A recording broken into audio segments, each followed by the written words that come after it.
Hey, this is Benny. I'm up at the top of Kennesaw Mountain, and it's a pretty fucking awesome view right there. And a lot of people are just kind of coming by and hiking and coming up here to see the view. And I just want to do a quick video on life purpose today because there's a lot of confusion out there as to like how to find your life purpose and what it actually is. So let's talk about what it actually is for a second.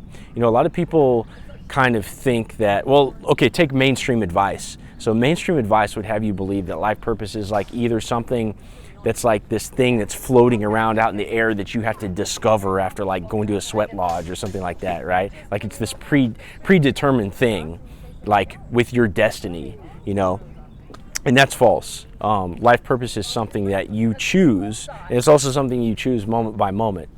So that can be really confusing to men because, you know, if you treat it as something that is this like ethereal thing that you have to discover, you know, really what's going on is you're making an emotional decision, and your emotions and your thoughts will change over time. And so that's why a lot of guys will bounce around from thing to thing because, you know, maybe they're convinced that they have to discover this spiritual thing and then find their ultimate purpose, you know, and there is no such thing as destiny.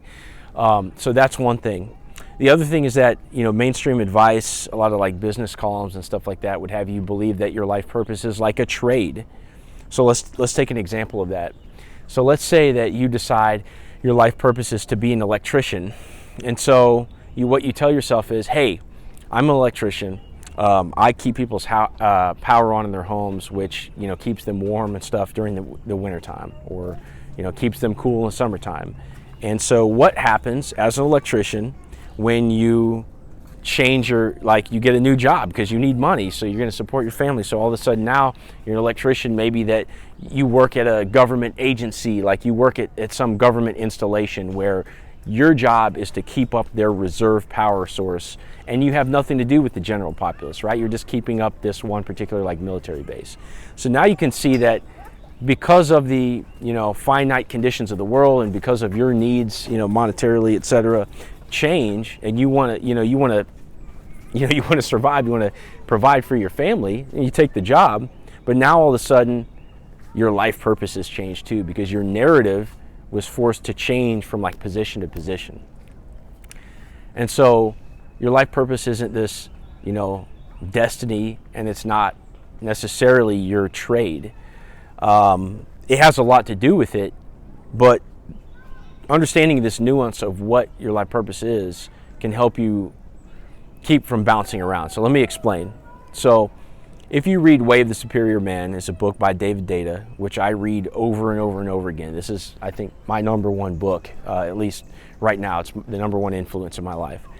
And the little section in there about finding your life purpose as a man, really the idea is it's not, your life purpose isn't a concept that you can load into your brain and operate from. It's not a thought, because your thoughts change and the world changes. And so really to find what your life purpose is as a man, you have to get into this space where you're almost like in a meditative space where you're like connected to the world and connected to reality and eternity, and you're living from this like deep place that totally has nothing to do with all the changing elements of the environment around you.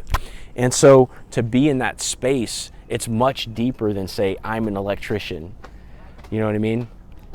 And so really it becomes more of a feeling.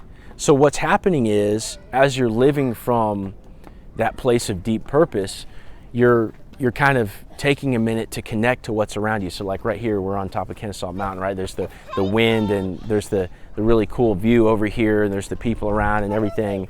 And you know, it's this thing where you can kind of connect in the moment to what's going on, right? So you take a minute to kind of take all that in, and you center yourself with, I mean, really with yourself, and you feel into yourself, and you try to, you know, connect with whatever that is. So, you know, a lot of people, the whole question of what is God, what is reality, you know what I mean? All that deep stuff, like we're not going there in this video, but you're getting into that space, right? So you're connecting with that, and then you're living from that space moment to moment. Okay, so that is like the product of doing that, of choosing to be present in the moment and giving, like, so you're living and giving from that space moment by moment. And the product of that is what becomes your life purpose, you see? So it's a much deeper thing. It's coming out of here, and it's a much deeper thing than, what you've loaded into here. Does that make sense? So, I said that like you can answer it, right? So, so that's a really important distinguishment to make, because I was just trying to figure out if distinguishment was a real word. I don't know, but so you have to realize that, okay? So it's not a destiny, it's not a trade. It's living from the heart, okay? Now that's important because you'll bounce around too much in life, right? And then so put this into like a dating frame. So in order to remain strong for that girl in your relationship, or maybe your wife or your family, you need to have a sort of a constancy to you, right? And so if you're operating out of here, you'll do this. But if you're living from here, you're going to be a lot more centered, even if you have to change professions. Let's take the electrician example, or let's say you make a whole different move. You get out of that and then you become a plumber or whatever, right? Like if you're living from the heart and you're still fulfilling your purpose in the moment, whatever that is, it's much deeper than the trade. Then you're going to seem constant, and you're going to seem more like the rock for those people that are in that, your family, and then, whoever you're in a relationship with. So that's the one thing. So let's, I'm going to give an example of this, because I feel like all this stuff that I'm saying is very, it's very hard to like pin down. It's not so, concrete as to just write a few bullet points down on a piece of paper and it's like, aha, I got it, right? It's something that you have to feel in addition to think. So let's use my life as an example. So this is a problem that I've struggled with for a long time, where I'm trying to discover what is my life purpose, right? And so I knew pretty early on that it wasn't a destiny type thing, because I kind of rid myself of like religious disillusions and stuff like that pretty early on. But I still was bouncing around a lot, right? And so I struggled with this. And so one thing I've tended to notice in my life is when I feel off track, and you can feel it in your body, because when you're operating out in the world and you're talking to people and you're making decisions and you're doing things, you're not doing it from a place of strength. And that's typically because you feel off center. Like I don't know how to describe it better than that, but you don't feel as strong, you don't feel as effective, you don't feel as passionate, and therefore as you come across with other people, there's something that's missing. Okay? And so when you get into that space, you have to get into sort of like a meditative space and try to feel into yourself and figure out what's going on. So when I do that, one thing that I notice is that when I am not doing some form of training that has to do with combat, okay, I know it sounds lame, but like this is the best way I can describe it, right? When I'm faltering in that space, then I feel weird. Okay, so I was in the Marine Corps. I went to Iraq twice, and my job was to recover bodies from the battlefield. And when I got out of that, when I was no longer in the military, I couldn't tell myself that story that I was fulfilling this role in society as being like a protector, right? So every man like has a family around him, typically, and views themselves as like the protector of the family, which that's a given too, right? But like when you're in the military, you're that feeling gets expanded to all of society. And of course, you're keeping in shape, and you're shooting firearms often, and you're doing all these things that makes you really feel like you're that person that you want to be. So this is an interesting thing, because, I don't know if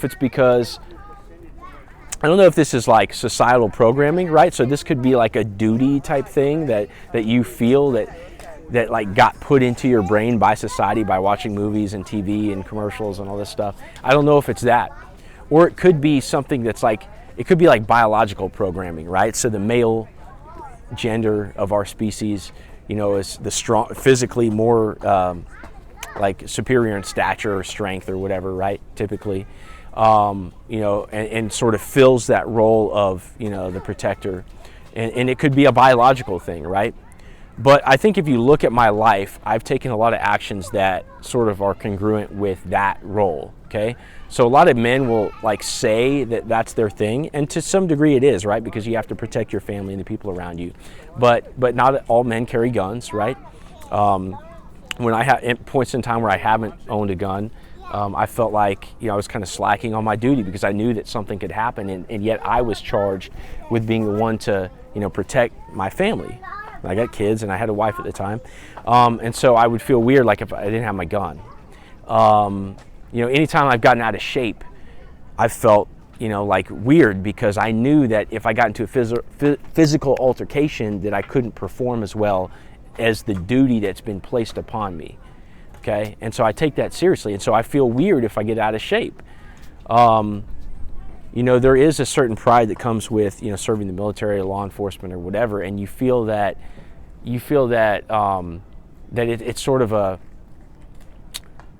it's fulfilling as a man. Like the same way for women to be a mother and to have a child on your chest, that's fulfilling. And so it's fulfilling to a man to feel like he's being useful in that sense as like a protector in society through the military, law enforcement, or whatever. And so when you get out of that, so like I had kids, right? And I had to make more money than what I felt like I could make in the military. And plus the military is like a stressful lifestyle to me. I had to get out. And so when you leave that role behind, you have to find other ways of satisfying that feeling if you're going to feel real. So when I look at my life, I was in the military, I like to carry a gun with me. I've been training jiu-jitsu for the last 4.5 years, and also started a crime scene cleanup company after I came back from the military. So I've done a lot of stuff that sort of involves grit and sort of fulfilling that protector role. And anytime I get out of that, I feel weird. So again, I don't know if that's a thing for all guys or if that's something where I just got the societal programming more than somebody else or whatever the case is. But the bottom line is when I get in that space and I feel into myself, what I feel is that warrior spirit, for lack of a better term.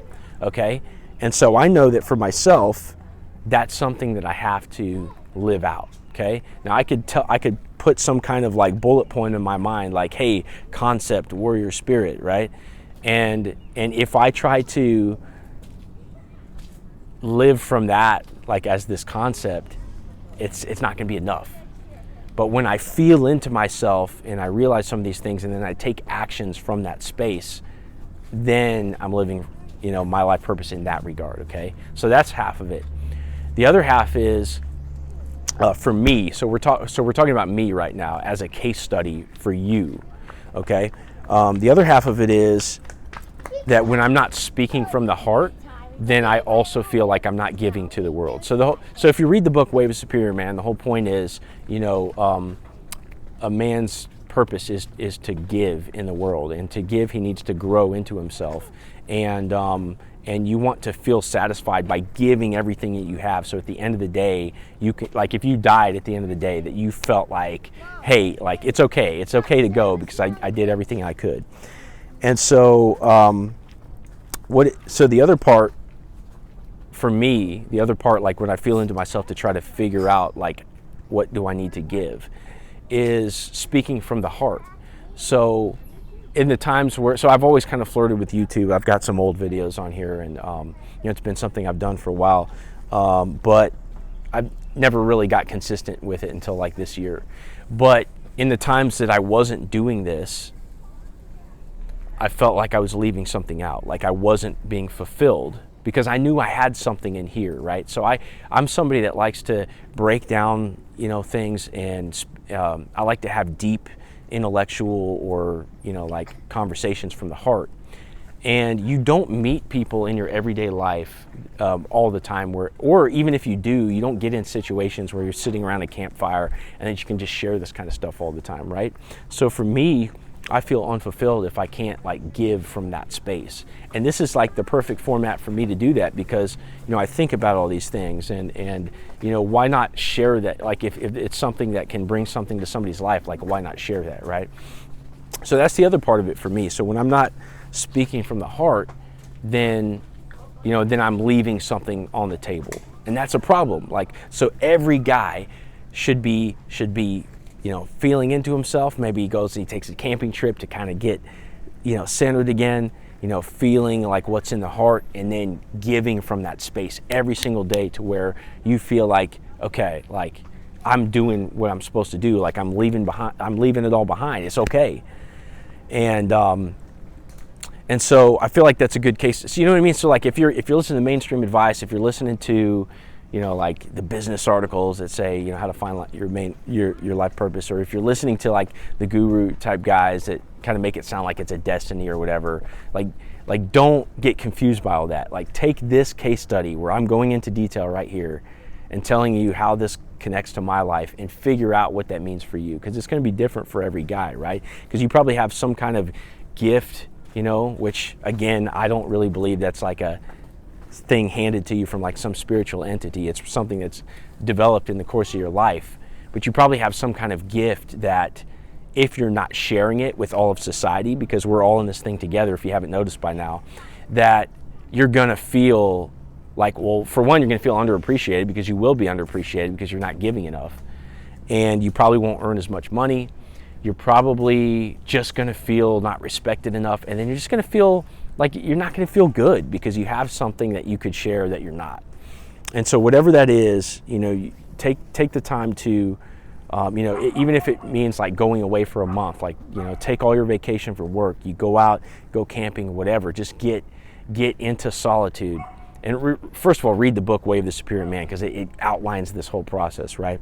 But get into solitude and figure this stuff out, and then start living from that space day to day. So just remember, it's not a concept, it's this, and then this, okay? And that's the biggest thing I can say in this video. I just really wanted to outline it, because it's not intuitive, it's not, it's not what everybody else says it is, because it's just like anything else. When you really want to learn the truth of what's going on in reality, you don't find it in the news, you don't find it easily. You have to pay attention to the subtleties and really try to peel the layers back. And that's what I hope that I did for you in this video. So I hope you all have a great day, and see you all tomorrow.